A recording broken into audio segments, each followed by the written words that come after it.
can a foreign terrorist organization play out in its most dangerous way?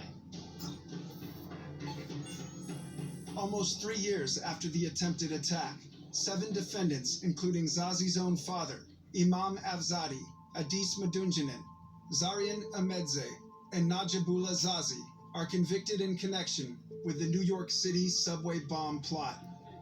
There are people who say you cannot try people successfully without exposing sources and methods. And there are people on the other side who say you cannot give terrorists the rights that they have under our Constitution and still convict them in a way that protects Americans. And I think the record has shown the opposite to be true.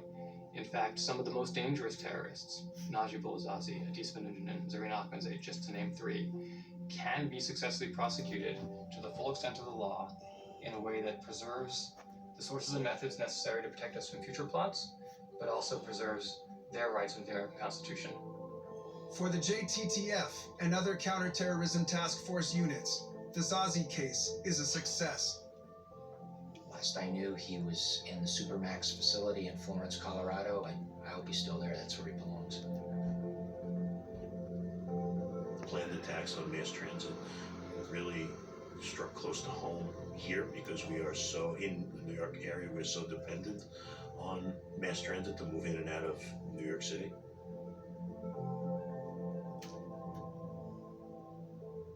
And from a personal standpoint, I know almost 40 people who died in the World Trade Center on September 11, 2001. This is my motivation. The U.S. National Security Agency's intelligence program to collect emails is a tactic that has stirred immense controversy, but was instrumental in connecting the dots and foiling a terrorist plot to bomb the New York City subway system. This is an interest that cuts across ideological lines and cuts across nationalism lines. Bottom line is you can't win this war unless you have total cooperation between federal law enforcement and local law enforcement.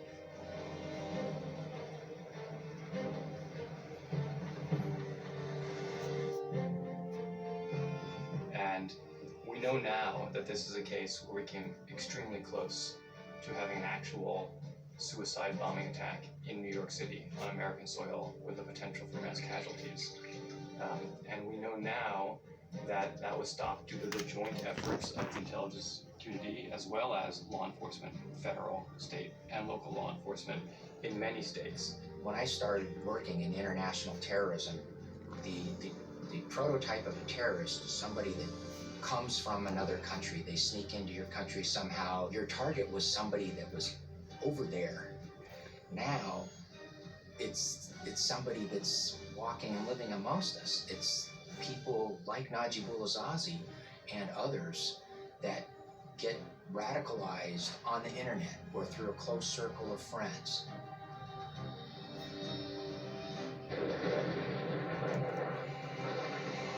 The large-scale mass attack has not happened.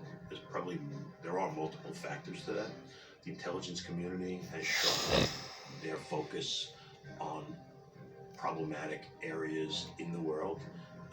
Our electronic intelligence gathering capabilities are second to none. Our human intelligence capabilities have gotten better.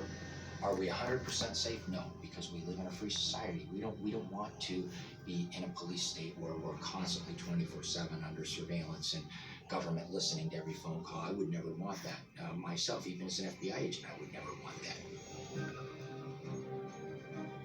Ultimately, we can build walls, we can come up with technology, we can do all of these, physical things.